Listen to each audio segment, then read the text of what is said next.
I think we're going to see an effort to restore those relations from the very beginning, and it's going to encompass a few things. First is going to be a resumption of aid to the West Bank and Gaza.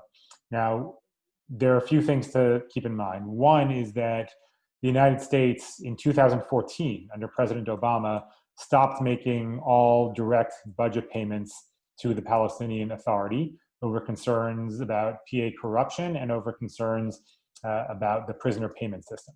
So, that's not something that President Trump ended. That's something President Obama ended, and that's not going to come back until those concerns are addressed. What President Trump did was to freeze all American spending in the West Bank and Gaza at all. So, humanitarian assistance, infrastructure projects that the U.S. was carrying out directly, funding of people-to-people programs, everything except security assistance was all frozen. So I think a lot of that stuff we're going to see go back.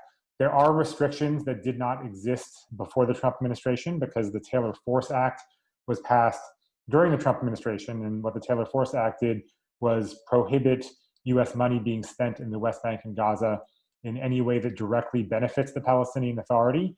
It did have some carve-outs for childhood vaccines and for the East Jerusalem Hospital Network.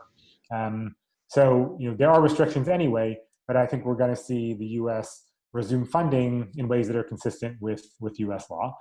Second, I think we're going to see an effort to reopen the American Consulate General in Jerusalem, which existed before really as a separate diplomatic mission to the Palestinians.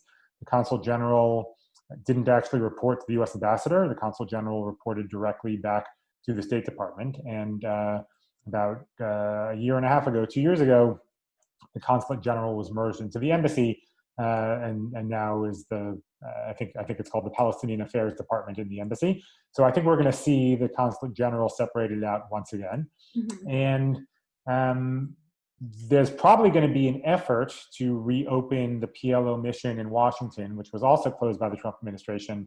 That one is more difficult due to legislation that has been passed in the interim, which is first the Anti-Terrorism Clarification Act, and then an amendment to the Anti-Terrorism Clarification Act.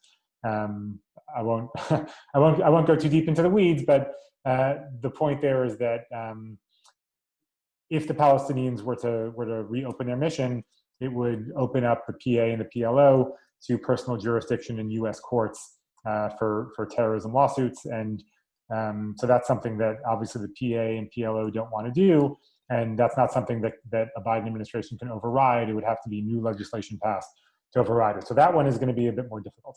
But overall, there's definitely going to be an effort to not only resume funding, but to really reestablish a relationship with the Palestinians, because it isn't simply about the funding.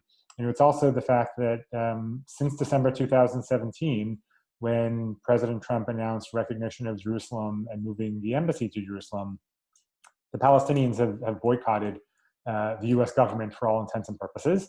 And that led to the U.S. then shuttering the consulate and cutting off funding. And so there's really no mechanism left for the U.S. to speak to the Palestinians in any type of robust way outside of security channels. And I think that a Biden administration is really first and foremost going to look to just reestablish that basic relationship so that we can have a dialogue once again.